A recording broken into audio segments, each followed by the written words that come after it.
नमस्कार दोस्तों, स्वागत है आपका एग्ज़ाम 365 डे के यूट्यूब प्लेटफॉर्म के ऊपर। आज से हम भारतीय राज्य व्यवस्था से संबंधित जो भी चैप्टर सभी एग्ज़ामों में लगते हैं उनके बारे में अच्छे से अध्ययन करेंगे। आज हम भारत का संवैधानिक विकास से संबंधित जो भी PYQ हैं सभी एग्ज़ामों में पूछे गए, राजस्थान के, सेंट्रल के, नेट के, असिस्टेंट प्रोफेसर, जिन भी एग्ज़ाम में भारतीय राज्य व्यवस्था से संबंधित जो प्रश्न पूछे गए हैं उनका अध्ययन करेंगे। एक एक चैप्टर का एक एक वीडियो बनेगा। आज का वीडियो भारत का संवैधानिक विकास, संविधान का निर्माण जिस प्रकार से हुआ था उससे संबंधित जो भी प्रश्न है वो आपके सामने लेके आएंगे। शुरू करते हैं वीडियो। पहला प्रश्न, ब्रिटिश इंडिया के निम्नलिखित में से किस अधिनियम ने सामूहिक कार्यचालन के स्थान पर विभाग या विभागीय पद्धति द्वारा वायसराय की कार्यकारी परिषद पर उसके जो प्राधिकार थे उसको और अधिक बल प्रदान किया था? ये प्रश्न है। इसका आंसर ये आपको दिख रहा है 1 2 3 4। और जो उसका सही जो उत्तर है बोर्ड ने माना था वो भी साइड में आपको दे रखा है। RPSC के प्रश्न है ये।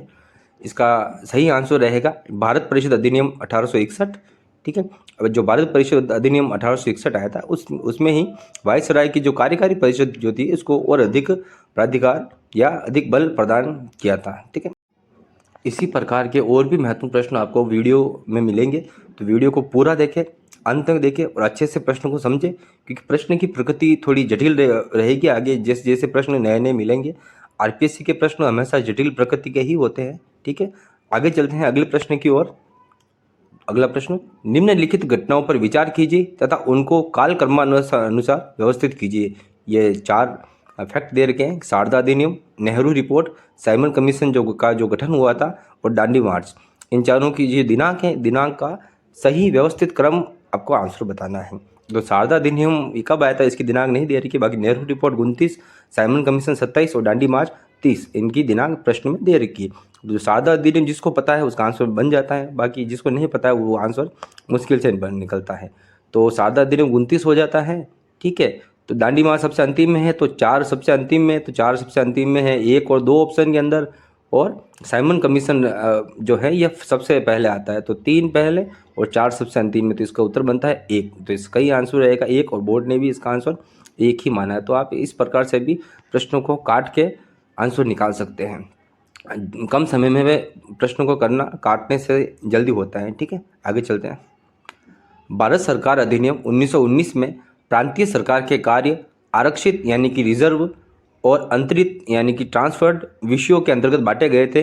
निम्नलिखित में से कौन से आरक्षित विषय माने गए थे? आरक्षित विषय बताने हैं आपको। ठीक है, न्याय प्रशासन, दूसरा स्थानीय प्रशासन, तीसरा भू राजस्व, चौथा पुलिस। तो इसका सही आंसर रहेगा स्थानीय स्वशासन हट जाएगा, और बाकी ये जो तीनों हैं यह आरक्षित विषय माने जाते हैं। तो इसका उत्तर 3 बनेगा, 1 3 और 4 इसका आंसर बनेगा। स्थानीय जो स्वशासन है यह अंतरित विषय के अंतर्गत माने गए, यानी ट्रांसफर जो विषय होते हैं उसके अंदर आते हैं। इन विषयों के बारे में भी अपन अध्ययन करेंगे कि आरक्षित विषय कौन से थे और जो ट्रांसफर जो विषय होते हैं ये कौन से थे।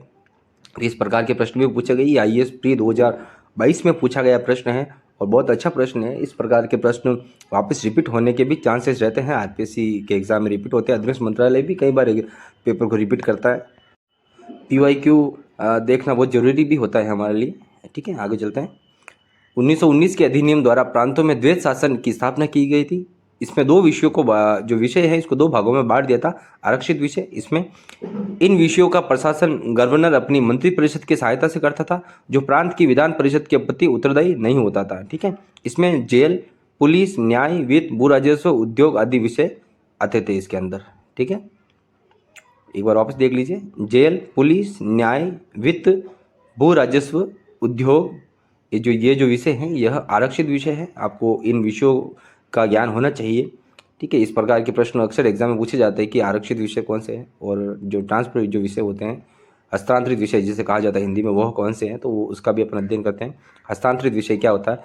इन विषयों का जो प्रशासन है गवर्नर मंत्रियों की सहायता से करता था, जो विधान परिषद के प्रति उत्तरदायी होते थे। ठीक है, इन विषयों का प्रशासन जो गवर्नर था वह मंत्रियों की सहायता से करता था, और जो विधान परिषद के प्रति उत्तरदायी होते थे। इसमें शिक्षा, खेती और स्थानीय स्वशासन ये जो है ये हस्तांतरित विषय है।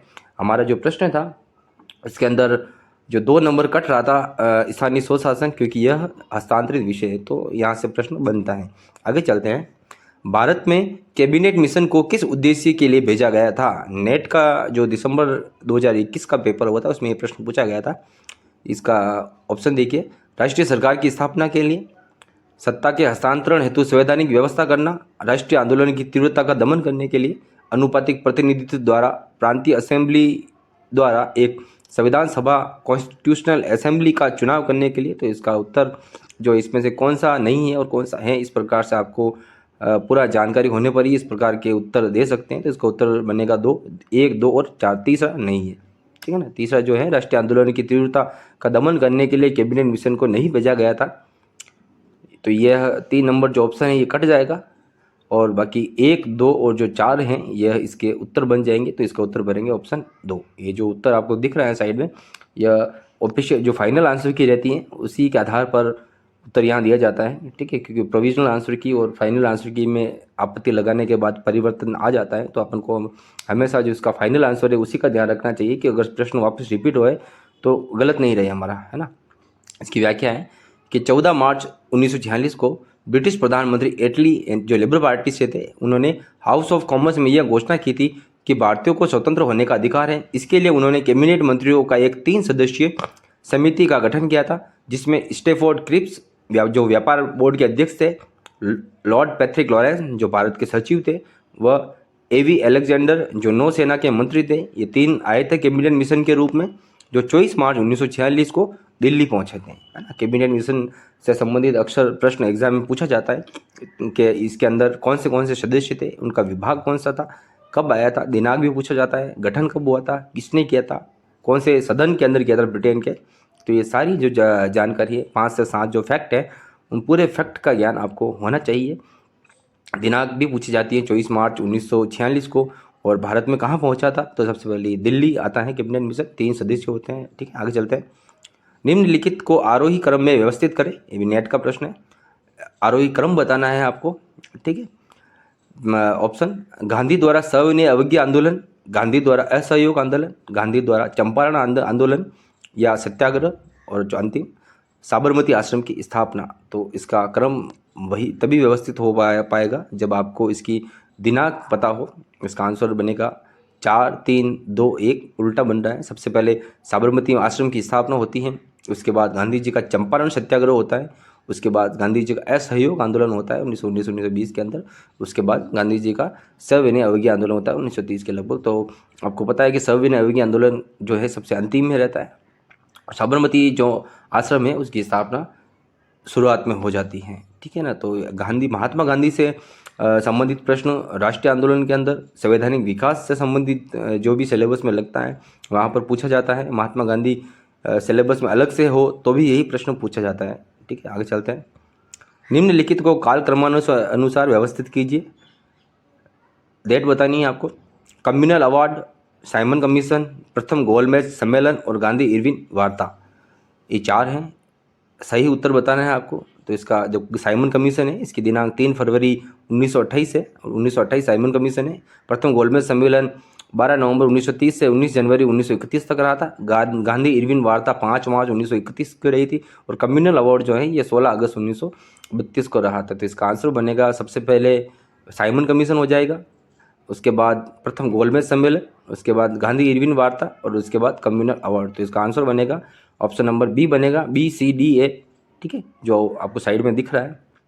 तो आपको ये जो भी मुख्य फैक्ट हैं उनकी जो दिनांक है स्पेशल आपको अच्छे से याद करनी चाहिए, या क्योंकि इससे ही आंसर सही होगा, है ना। प्रथम गोलमेज सम्मेलन, द्वितीय गोलमेज सम्मेलन, तृतीय गोलमेज जो भी गोलमेज सम्मेलन है उनकी तीनों की दिनांक आपको याद होनी चाहिए। किस गोलमेज सम्मेलन के अंदर किस व्यक्ति ने भाग लिया था भारत से, वह भी आपको याद रखना चाहिए। किसने अध्यक्षता की, कौन प्रधानमंत्री था, सारे डाटा याद रखने चाहिए। आगे, निम्नलिखित में से कौन सी 1919 के भारत सरकार अधिनियम की विशेषता नहीं है? 1919 का जो भारत सरकार अधिनियम है उसकी विशेषताओं से संबंधित प्रश्न है। नहीं, जब भी लिखा हुआ आता है तो उसको पहले से आप पेन से अंडरलाइन कर लीजिए, जिससे प्रश्न समझने में गलती नहीं होगी। ऑप्शन ए, विधान परिषद को बजट पर संकल्प पारित करने का अधिकार दिया गया था इसके अंदर।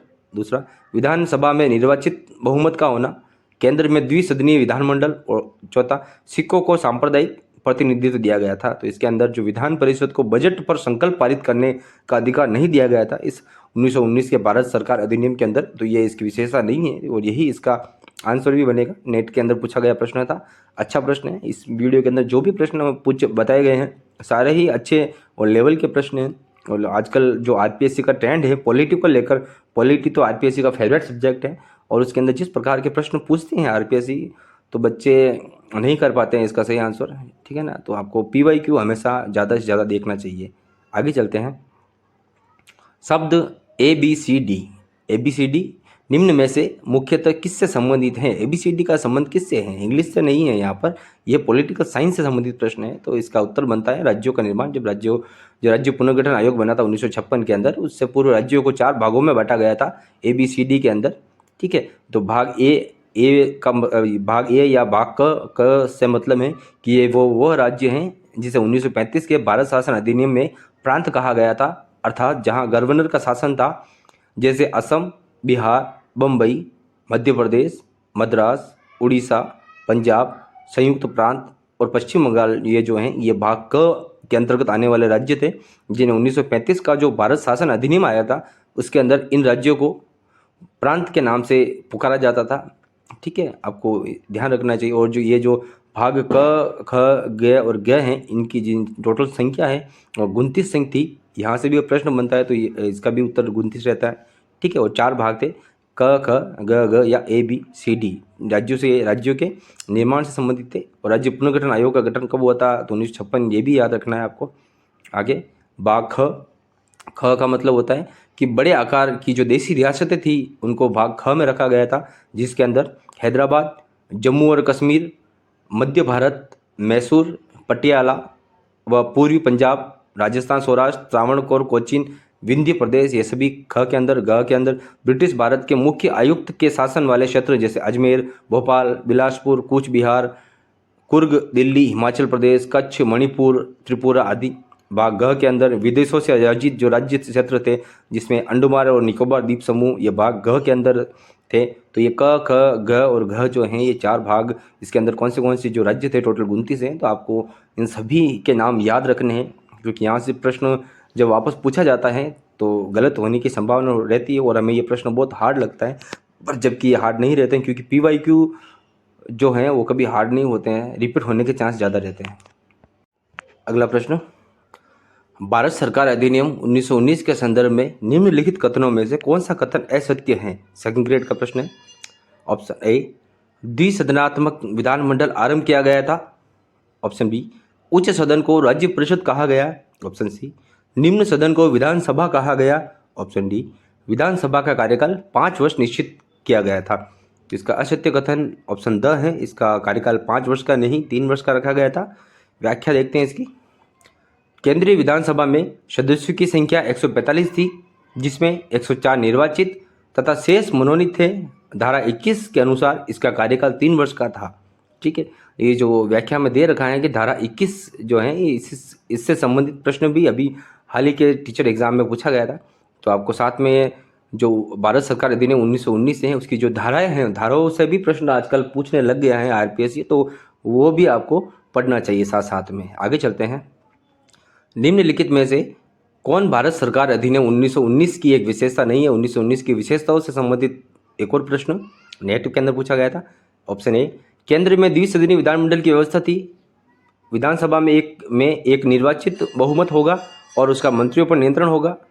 आगे, सांप्रदायिक प्रतिनिधित्व न केवल बरकरार रखा गया बल्कि उसे बढ़ाया भी गया। आगे, प्रांतों और इंपीरियल विधानमंडल दोनों के लिए निर्वाचकों को बढ़ा दिया गया था। तो इसका आंसर बनेगा ऑप्शन बी, विधानसभा में एक निर्वाचित बहुमत होगा और उसका मंत्रियों पर नियंत्रण होगा। इस प्रकार की कोई बात नहीं कही गई थी, इसलिए इसकी विशेषताओं में नहीं आता है। तो इसका उत्तर बनेगा और ऑप्शन ए, सी और जो डी हैं इसकी विशेषताएं हैं। तो आपको अनुमान लग गया होगा कि भारत सरकार अधिनियम 1919 की विशेषताओं को पढ़ना कितना जरूरी रहता है, कि यहाँ से प्रश्न आते हैं। पीवाईक्यू देखने का यही सबसे बड़ा फायदा है कि हमें अनुमान लग जाता है कि हमें किस रास्ते से तैयारी करनी है, ठीक है। आगे चलते हैं। केंद्रीय विधानसभा का या के निम्नलिखित में से कौन सा निर्वाचन भारत शासन अधिनियम 1919 के तहत हुआ था?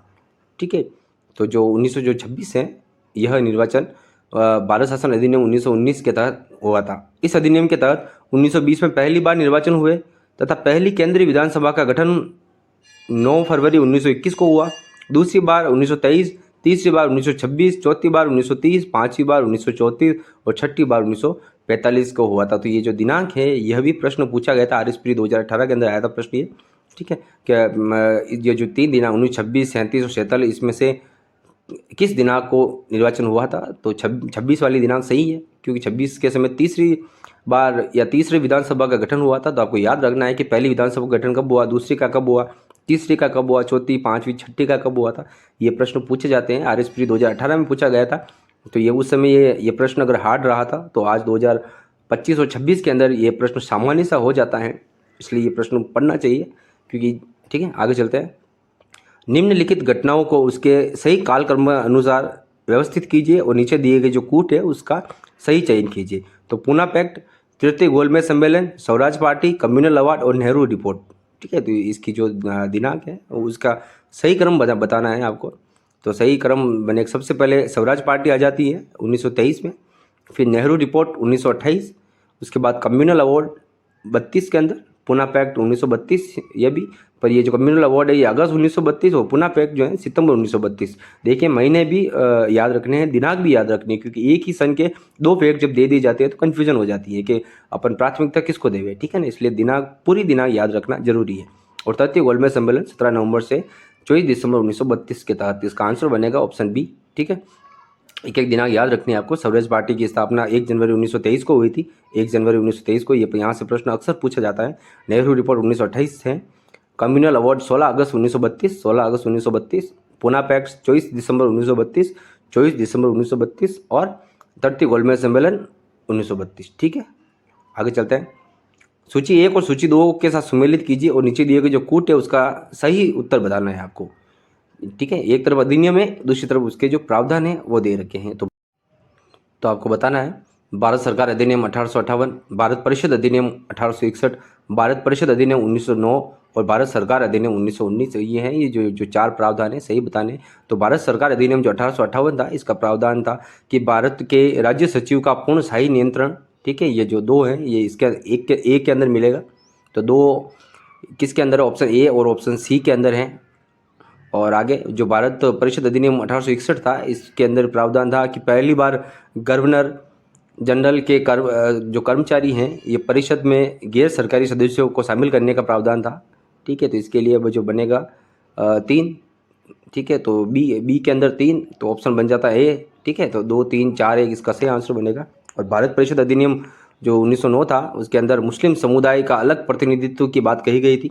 और भारत सरकार अधिनियम 1919 के अंदर पहली बार द्विसदनीय विधानमंडल अपनाया गया था। तो अपन यहाँ से भी कर सकते हैं, ठीक है ना, कि जो पहली बार द्विसदनीय विधानमंडल कब अपनाया गया था, तो 1919 के अंदर।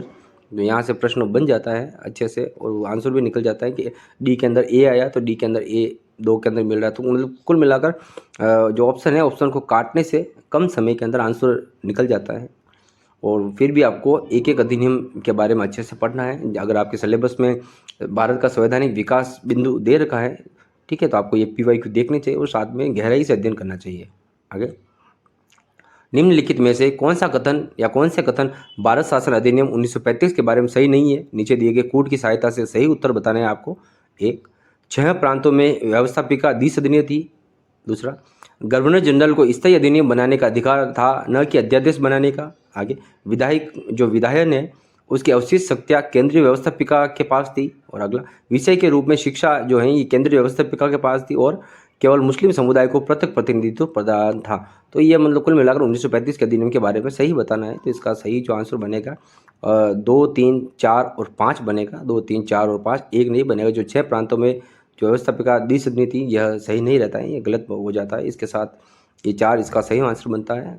प्रश्न नेट 2016 के अंदर आया था, तो ये 2016 के अंदर ये प्रश्न उस समय अगर हार्ड था तो आज के 2025 और 26 में सामान्य प्रश्न हो जाता है। इसलिए PYQ को बार बार देखना चाहिए। इस प्रकार के और भी अच्छे महत्वपूर्ण आपको मिलेंगे। ये जो सीरीज हमने चालू की है PYQ की, पॉलिटिकल साइंस की, उसके अंदर अपन राजनीति विज्ञान या भारतीय जो राज व्यवस्था है उसमें जो भी बिंदु लगते हैं अक्सर एग्जामों में, उन सभी के बारे में अपन अध्ययन करेंगे अच्छे से, ठीक है। आगे चलते हैं। सूची 1 और सूची 2 को सुमेलित करना है अपन को और नीचे दिए गए जो कोड है उसको सही उत्तर बताना है।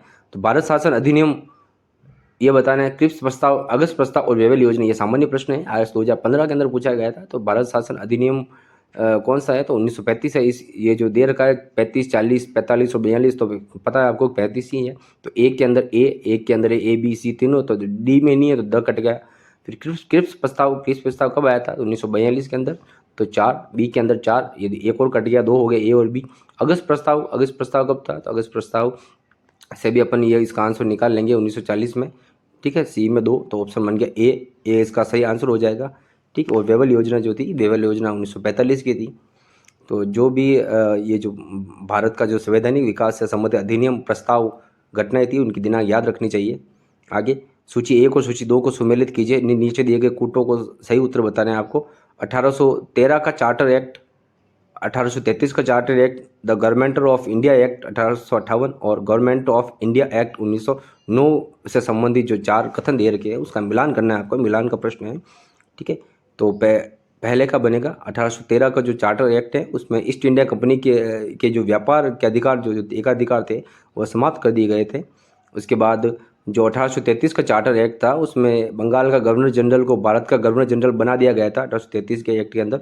और सी में जो the government of India act है 1858, उसके अंदर secretary of state for India जो शब्द है, ये इससे संबंधित है। और जो अंतिम है 1909 का एक्ट, उसके अंदर पृथक निर्वाचन मंडल की व्यवस्था थी। ठीक है, अगला प्रश्न, निम्नलिखित में से किस अधिनियम में प्रांतीय विषयों को हस्तांतरित व आरक्षित विषयों में विभाजित किया गया था।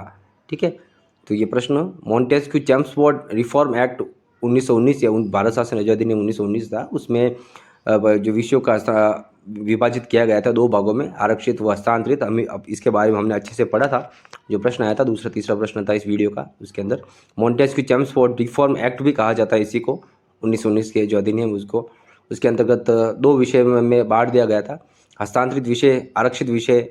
ठीक है, और विदेश, रक्षा, रेल, डाक, देशी राज्यों से संबंध, सैन्य महत्व के संचार साधन, मुद्रा व टंकन, सार्वजनिक ऋण, दीवानी व फौजदारी कानून, अखिल भारतीय सेवाएं, विज्ञान व अनुसंधान, चर्च से संबंधित धार्मिक व्यवस्था केंद्रीय विषय थे सारे। और प्रांतीय विषयों में शिक्षा, चिकित्सा, कृषि, आबकारी, स्थानीय स्वशासन, सार्वजनिक निर्माण, उद्योग, सिंचाई, वन, न्याय, पुलिस, जेल, मालगुजारी आदि। और अवशिष्ट जो शक्तियाँ थी, ये गवर्नर जनरल के पास थी। ये भी अच्छा फैक्ट है कि अवशिष्ट शक्तियाँ किसके पास थी, तो अवशिष्ट शक्तियाँ जब गवर्नर जनरल के पास में थी। उसके अंदर विषय कम दे रखे थे, इसके अंदर ज़्यादा विषय दे रखे। तो ये जो विषय दे रखे यही है, इससे बाहर कुछ नहीं होता है।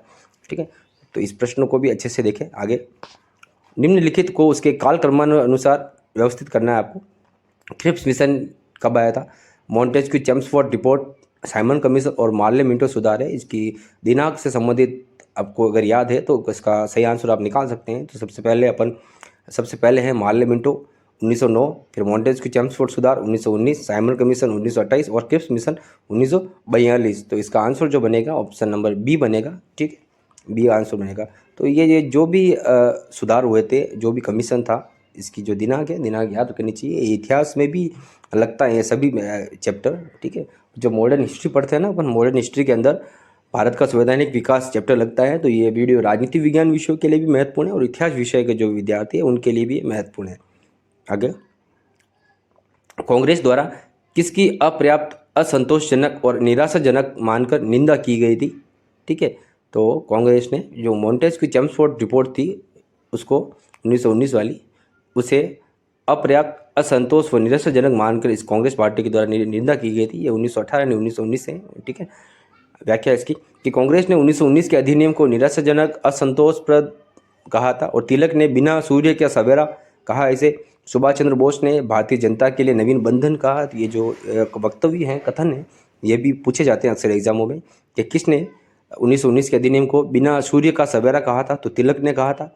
और किसने भारतीय जनता के लिए नवीन बंधन कहा था 1919 के अधिनियम को या मॉन्टेस्क्यू चेम्सफोर्ड रिपोर्ट को, तो सुभाष चंद्र बोस ने कहा था। तो ये सभी याद रखना है आपको। आगे चलते हैं, निम्नलिखित में से किस अधिनियम में सिखों को विशेष निर्वाचन प्राप्त था, जो सिख समुदाय था उसको विशेष निर्वाचन दिया गया था। तो ये 1919 के अधिनियम के तहत ही दिया गया था। ठीक है, भारत सरकार अधिनियम 1919 में सांप्रदायिक आधार पर सिखों, भारतीय ईसाइयों, आंग्ल भारतीयों, यूरोपियों के लिए पृथक निर्वाचन का व्यवस्था की गई थी। सांप्रदायिक निर्वाचन प्रणाली की शुरुआत 1919 के भारत परिषद अधिनियम से हुई थी, जिसमें मुस्लिमों के लिए अलग निर्वाचन का प्रावधान किया गया था। ठीक है, अच्छा प्रश्न बनता है यहाँ से। तो आपके लिए 1919 का अधिनियम और 1935 का अधिनियम बहुत महत्वपूर्ण है। और ये आज का अब अभी जो फर्स्ट ग्रेड स्कूल व्याख्याता का जो सिलेबस में बदलाव हुआ है उसके अंदर भी इसको शामिल कर दिया है। पहले ये नहीं लगता था। अभी जो प्रथम प्रश्न पत्र होता है जीके वाला, उसके अंदर 1919 और 1935 का अधिनियम शामिल कर लिया। तो ये वीडियो उनके लिए भी काफ़ी महत्वपूर्ण वीडियो रहेगा। पीवाईक्यू के आधार पर ही तैयारी की जाती है ना। और पीवाईक्यू की ये बहुत ही महत्वपूर्ण क्लास रहेगी आपके लिए। आगे चलते हैं, इसी प्रकार के और भी महत्वपूर्ण प्रश्न आपको मिलेंगे, वीडियो अंत तक देखें। भारत शासन अधिनियम 1935 से संबंधित त्रुटिपूर्ण कथन बताना है आपको। आरएस के अंदर पूछा गया प्रश्न है पहला, इसे लागू करने के लिए चुनाव 1937 में हुए थे। 11 में से 6 प्रांतों में भारतीय राष्ट्रीय कांग्रेस को पूर्ण बहुमत मिला था। 8 प्रांतों में कांग्रेस नीति मंत्रिमंडल थे और पंजाब व बंगाल मुस्लिम लीग के मंत्रिमंडल बने थे।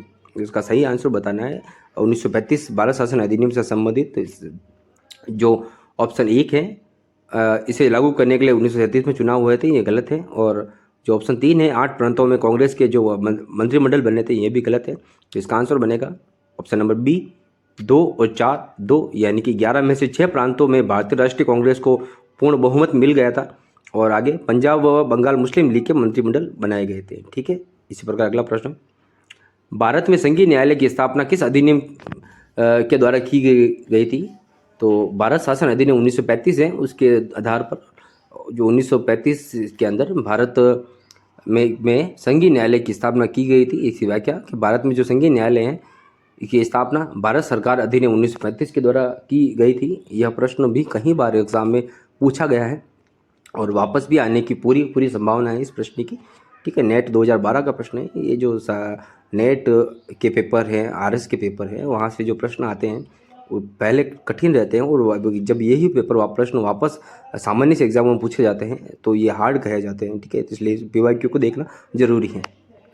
प्रांतीय स्वायत्तता को स्वीकारा गया था, प्रांतीय स्वायत्तता को स्वीकारा गया था तो 1919 के अधिनियम के अंतर्गत, 1861 के इंडिया काउंसिल एक्ट के अंतर्गत, 1935 के अधिनियम के अंतर्गत व 1892 के अधिनियम के अंतर्गत। इसका आंसर रहेगा 1935 के अधिनियम के अंतर्गत प्रांतीय स्वायत्तता को जो है उसे स्वीकार किया गया था। व्याख्या देखते हैं, प्रांतों में द्वैध शासन व्यवस्था को 1935 का अधिनियम थे उसके तहत समाप्त कर दिया गया था तथा प्रांतों की स्वायत्तता का प्रावधान था इसे स्वीकार किया गया था। ठीक है, और 1 अप्रैल 1937 को प्रांतीय स्वायत्तता को लागू कर दिया गया था। ये दिनांक भी अच्छी है और महत्वपूर्ण प्रश्न बनता है यहाँ से भी कि जो प्रांतीय स्वायत्तता लागू हुई थी 1935 के अधिनियम के आधार पर, तो ये कब लागू हुई थी? तो 1 अप्रैल 1937 को लागू हुई थी। ठीक है, 35 के अधिनियम के तहत 1937 के अंदर 1 अप्रैल 1937 को प्रांतीय स्वायत्तता लागू कर दी गई थी। अगर दिनांक से संबंधित प्रश्न पूछे तो गलत नहीं रहना चाहिए हमारा। आगे सुमेलित करना है सूची 1 और सूची 2 को।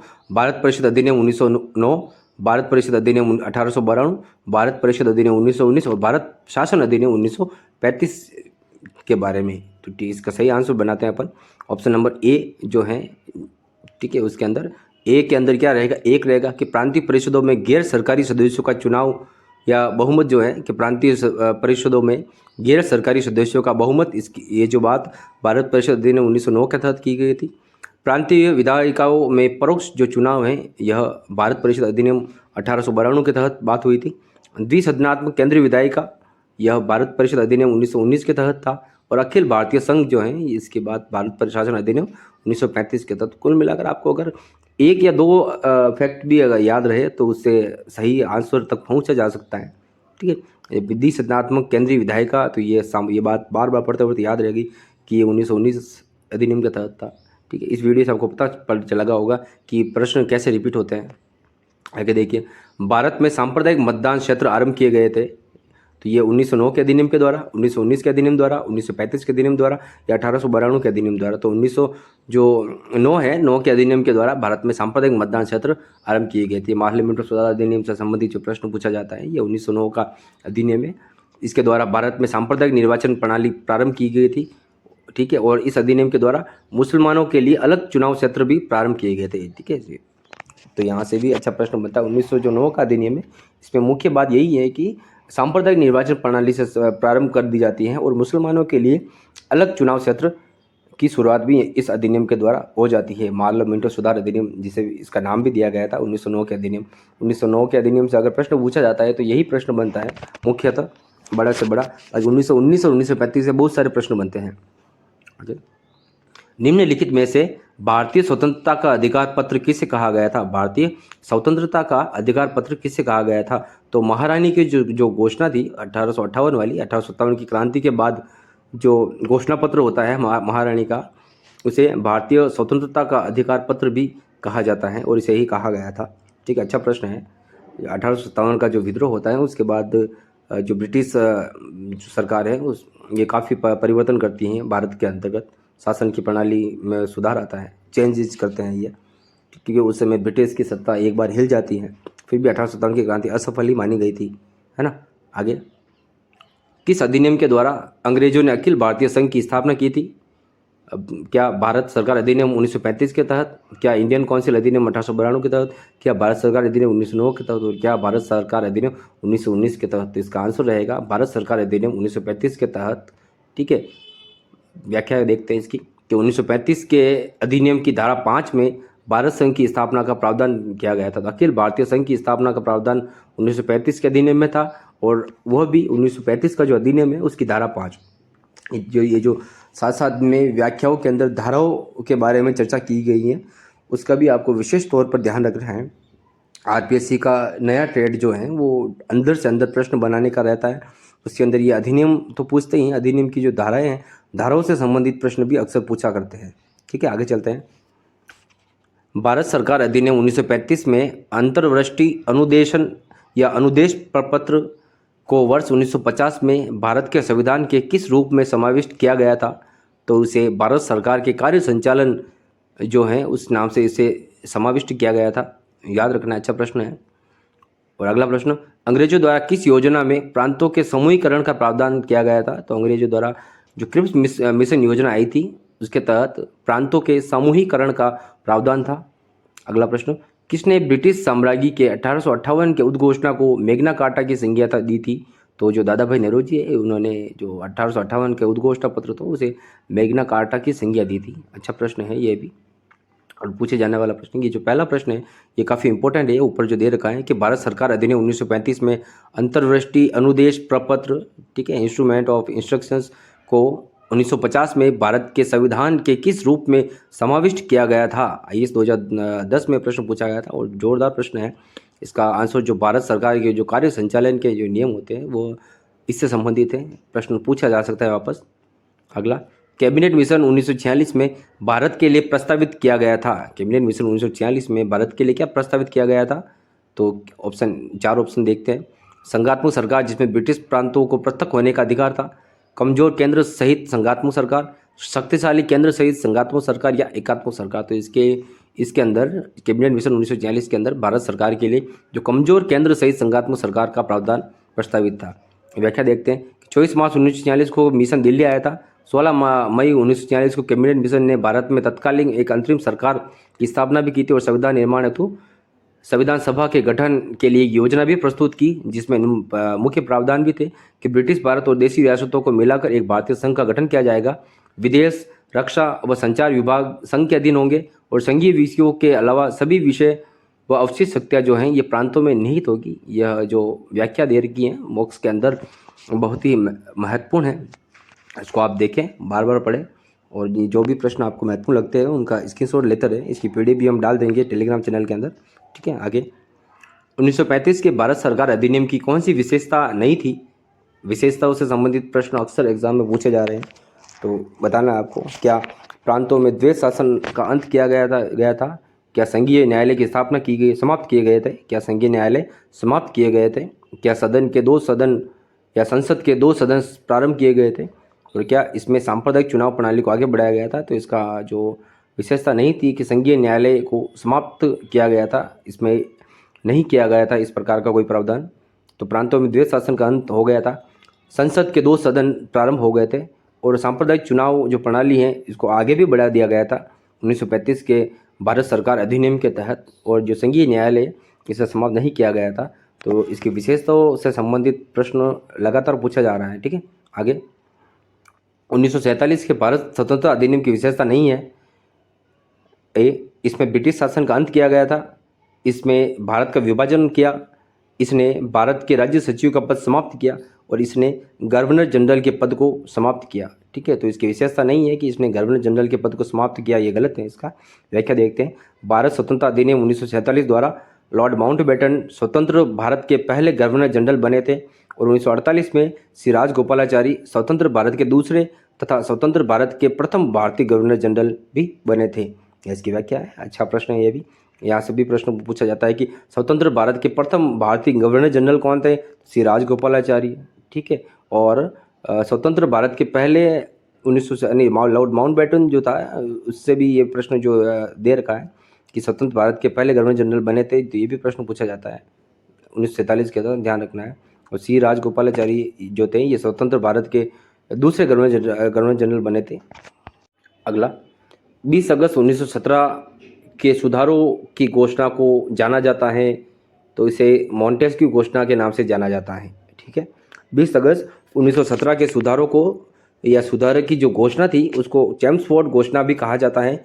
इस समय मॉन्टेस्क्यू भारत सचिव थे तथा जो चेम्सफोर्ड थे ये भारत सरकार के वाइसराय थे। तो मॉन्टेस्क्यू और चेम्सफोर्ड जो सुधारों की जो घोषणा है 1917 इसकी दिनांक है। फिर अधिनियम 1919 आ जाता है बाद में, वो भी इन्हीं के नाम पर रहता है। ठीक है, तो यहाँ से भी प्रश्न अक्सर एग्जाम पूछ जाता है। ये यूपी PSC 2008 का प्रश्न था। और वापस ये जो पुराने जो पेपर होते हैं 2008 के, 9 के, 10 के, 15 से पहले के जो भी पेपर हुए थे उसके जो प्रश्न हैं, अच्छे लेवल के प्रश्न, उनका वापस अभी वर्तमान में रिपीट होना बनता है, तो अपन उनको भी देखेंगे आगे।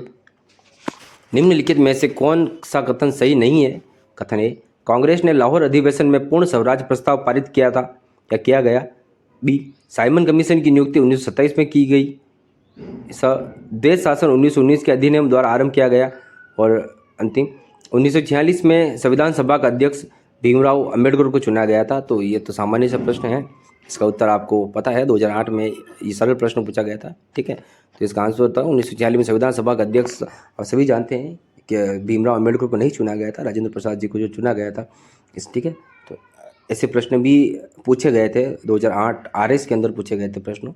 पर अपन को ध्यान रखना है कि जब भी इस प्रकार के प्रश्न आते हैं तो ये जो नहीं लिखा हुआ आता है तो अपन उसको नहीं, कभी कभी नहीं पढ़ पाते हैं, है ना। आगे चलते हैं। प्रांतों में आंशिक उत्तरदायी सरकारों की स्थापना से संबंधित किस अधिनियम में व्यवस्था की गई थी?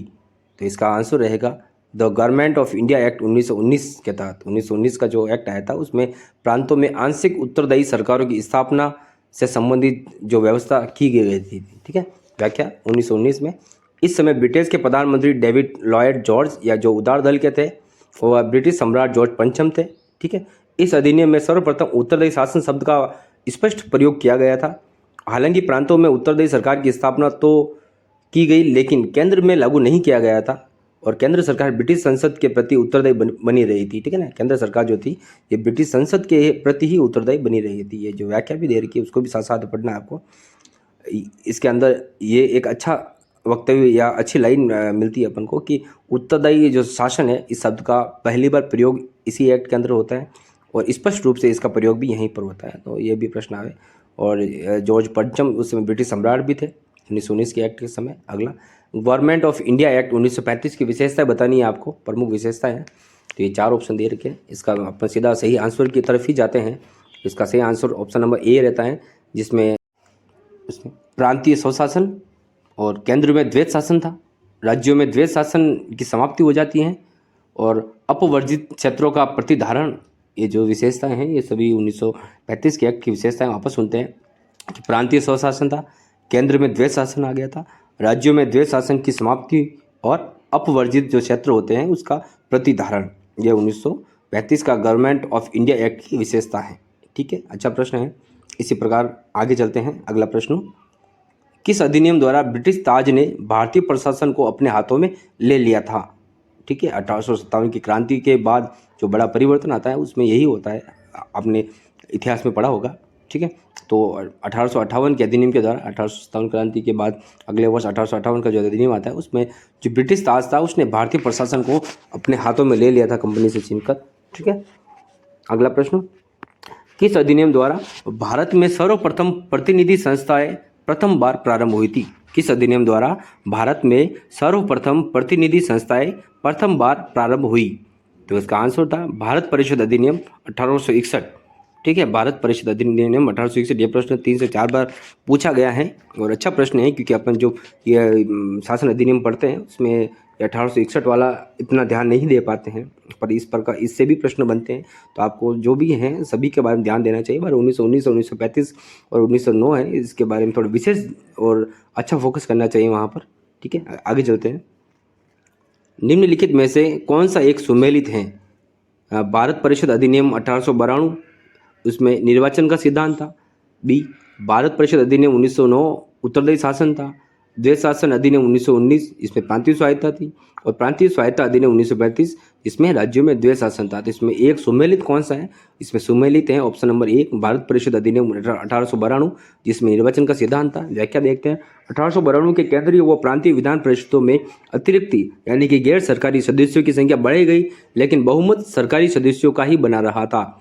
ठीक है, पहला। दूसरा, भारतीय सदस्यों को बजट पर प्रश्न पूछने बहस करने का सीमित अधिकार दिया गया, लेकिन मतदान का अधिकार नहीं था। तीसरा, गैर सरकारी सदस्यों की नियुक्ति हेतु अप्रत्यक्ष निर्वाचन प्रणाली का प्रावधान किया गया था। ठीक है, तो भारत परिषद अधिनियम 1892 की 3 विशेषता भी दे रखी है, 3 इसके महत्वपूर्ण फैक्ट है। अगर यहाँ से प्रश्न बनता है तो इसी में से बनेगा।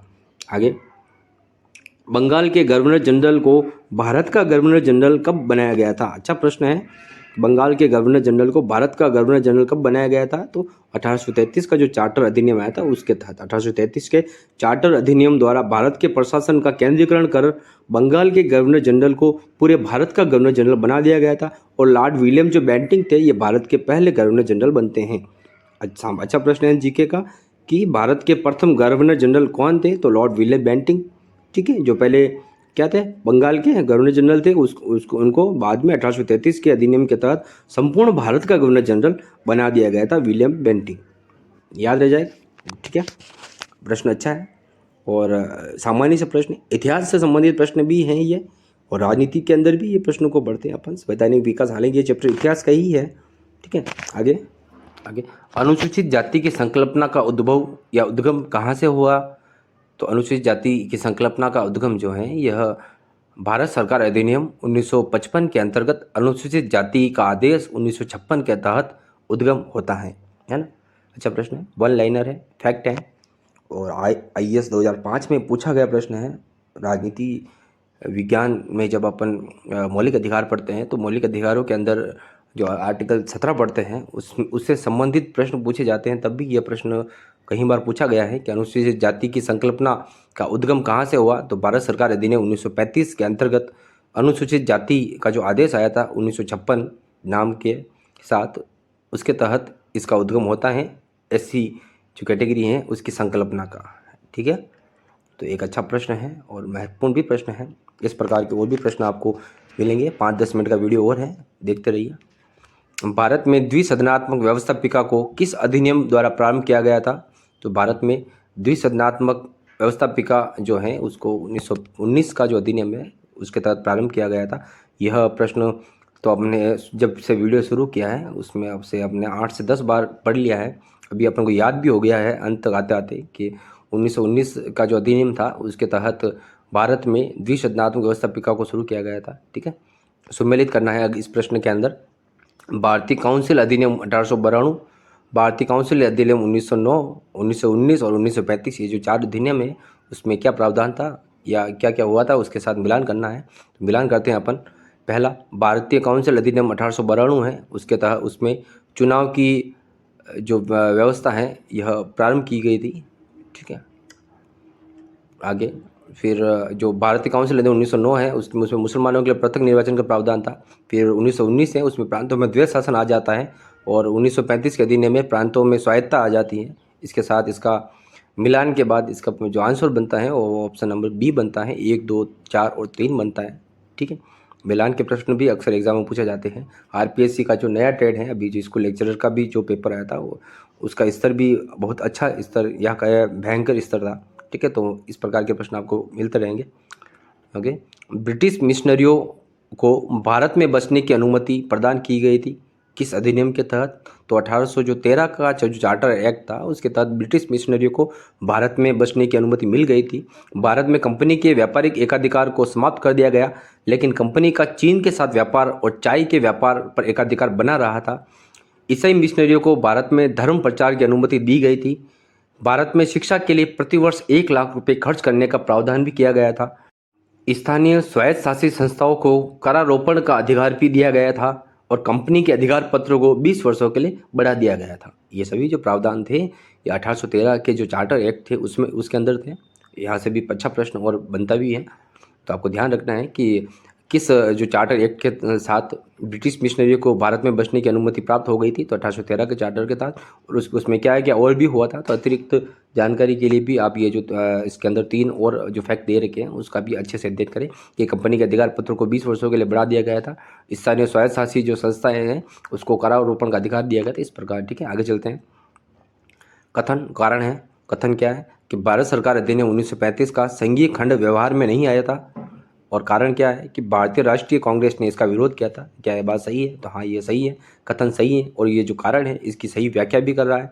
ठीक है, क्यों? क्योंकि जो भारत सरकार अधिनियम 1935 है इसका जो संघीय खंड है व्यवहार में नहीं आ पाया था, और नहीं आने का मुख्य कारण यही रहा था कि जो भारतीय राष्ट्रीय कांग्रेस थी उस समय उसने इसका विरोध किया था, जिस कारण ये व्यवहार में नहीं आ पाया था। कौन नहीं आ पाया गया था? तो 1935 का जो अधिनियम है उसका संघीय खंड।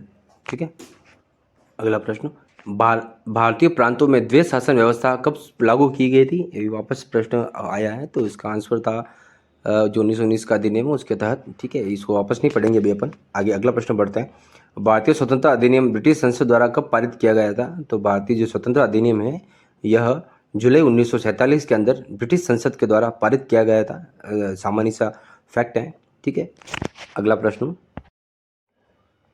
निम्नलिखित में से या निम्न में से कौन सा एक कथन भारत शासन अधिनियम 1935 के संदर्भ में सही है? सही कथन बताना है। क्या क्या संघीय कार्यपालिका गवर्नर जनरल और काउंसिलों से मिलकर बनती थी? क्या संघीय विधानमंडल गवर्नर जनरल, राज्य परिषद एवं संघीय सभा से मिलकर बनती थी? क्या 12 गवर्नर अधीन प्रांत एवं 6 चीफ कमिश्नरी के प्रांत होते थे? और क्या प्रांतीय विधानमंडल गवर्नर और विधानमंडल के केवल निम्न सदन से मिलकर बनती थी? तो इसका सही जो आंसर रहेगा ये ऑप्शन नंबर बी रहेगा, कि जो भारत शासन अधिनियम 1935 था उसके संदर्भ में जो संघीय विधानमंडल ये जो थी ये गवर्नर जनरल, राज्य परिषद और संघीय जो परिषद उससे मिलकर बनती थी। ठीक है, आगे। समवर्ती सूची पहली बार लागू की गई थी, कब की गई थी? तो ये भारत सरकार अधिनियम 1935 है उसके तहत। उस समय क्या 1935 के अधिनियम के तहत केंद्र व राज्यों के बीच 7वीं अनुसूची के तहत 3 सूचियाँ थी इसमें, जिसमें पहली संघ सूची, राज्य सूची और समवर्ती सूची। संघ सूची में 59 विषय थे, राज्य सूची में 54 विषय थे और समवर्ती सूची में 36 विषय थे। इनके आधार पर शक्तियों का बंटवारा भी किया गया था, और अवशिष्ट जो शक्तियाँ थी ये वायसराय को दे दी गई थी। और इसकी धारा पूछे तो धारा 104 है। ठीक है, तो धारा 104 के तहत जो अवशिष्ट शक्तियाँ थी ये वायसराय को दे दी गई थी। ये 1935 का भारत सरकार अधिनियम है, उससे संबंधित प्रश्न है, और एक अच्छा और महत्वपूर्ण प्रश्न है क्योंकि ये पूछा जाता है कई बार। संघ सूची, राज्य सूची, समवर्ती सूची, इसके विषय भी पूछे जाते हैं। याद रखिएगा कि संघ सूची में 59 विषय थे, राज्य सूची में 54 विषय थे, और संघ जो समवर्ती सूची थी उसमें 36 विषय थे। ठीक है, और इन्हीं के आधार पर शक्तियों का बंटवारा भी किया गया था, और जो अवशिष्ट शक्तियाँ थी ये वायसराय को दे दी गई थी, और धारा पूछे तो 104 थी। ठीक है, आगे अगला प्रश्न। भारत के लिए उच्चायुक्त पद का सृजन किया गया था। तो उच्चायुक्त जो पद है उसका सृजन 1919 का जो अधिनियम है उसके तहत किया गया था। 1919 के अधिनियम द्वारा भारत के लिए उच्चायुक्त पद का सृजन किया गया, और इसकी नियुक्ति गवर्नर जनरल के द्वारा 5 वर्षों के लिए होती थी। अंतर्राष्ट्रीय स्तर पर उच्चायुक्त भारत का प्रतिनिधित्व होता था। ठीक है, ये जो उच्चायुक्त का जो पद था ये अंतर्राष्ट्रीय स्तर पर होता था, और ये भारत का प्रतिनिधित्व करता था बाहर विदेशों में। और इनका कार्यकाल जो था ये 5 वर्ष का रहता था। 5 वर्ष का कार्यकाल के साथ इसकी जो नियुक्ति है ये गवर्नर जनरल के द्वारा की जाती थी। अच्छा प्रश्न बनता है उच्चायुक्त से संबंधित। यूपीपीएससी या पीसीएससी का से प्रश्न था 2001 के अंदर पूछा गया था, वापस आने के चांस रहते हैं इस प्रकार के प्रश्नों का, तो ध्यान रखें। आगे चलते हैं इसी कड़ी के अंदर। अच्छा प्रश्न और, मॉन्टेस्क्यू चेम्सफोर्ड सुधार का प्रकाशन किस वर्ष हुआ? ठीक है, तो 1918 के अंदर होता है। जुलाई 1918 में मॉन्टेस्क्यू चेम्सफोर्ड रिपोर्ट जो है ये प्रकाशित हुई थी, और इस रिपोर्ट के आधार पर ही भारत शासन अधिनियम 1919 पारित किया गया था। ठीक है, आगे चलते हैं। उदारवादियों की कौन सी एक मांग मार्ले मिंटो सुधार के द्वारा स्वीकार की गई थी? तो जो परिषदों के आकार का विस्तार करने की मांग थी, ये स्वीकार कर ली गई थी। ठीक है। व्याख्या: 1909 के अधिनियम को मार्ले मिंटो सुधार के नाम से जाना जाता है। 1909 में लॉर्ड मार्ले भारत के राज्य सचिव थे और जो लॉर्ड मिंटो थे ये भारत के वायसराय थे। ठीक है। अगला प्रश्न और अंतिम प्रश्न रहेगा इस वीडियो का। 1861 के अधिनियम की एक प्रमुख विशेषता थी। तो 1861 के अधिनियम की एक प्रमुख विशेषता थी कि जो गवर्नर जनरल को आवश्यकता पड़ने पर अध्यादेश जारी करने की शक्ति दे दी गई थी। ठीक है। 1861 के अधिनियम में वायसराय का 6 माह तक अध्यादेश जारी करने का अधिकार दिया गया था। और अच्छा प्रश्न है। ठीक है। वापस सुनिएगा कि 1861 के अधिनियम में वायसराय का 6 माह तक अध्यादेश जारी करने का अधिकार दिया गया था। इसी प्रकार जो भारत का संवैधानिक विकास से संबंधित जो बिंदु हमने शुरू किया है उसके सारे PYQ जो भी हम लेके आए थे वो इस यहाँ तक समाप्त हो जाते हैं। आगे अगले वीडियो में अपन संविधान सभा से संबंधित जो भी प्रश्न रहेगा उनके बारे में बातें करेंगे या चर्चा करेंगे और अच्छे अच्छे प्रश्न आपके सामने लेके आएंगे। वीडियो के अंत तक बने रहने के लिए आपका बहुत बहुत धन्यवाद। चैनल को सब्सक्राइब करें, वीडियो अच्छा लगे तो वीडियो को लाइक करें, दोस्तों को भेजें। ठीक है। आपका दिन शुभ रहे, लगातार तैयारी करते रहें। माँ सरस्वती कभी कर्ज नहीं रखती हैं, जल्दी ही आपको सफलता मिलेगी। बहुत बहुत धन्यवाद, शुक्रिया। जय हिंद, जय भारत।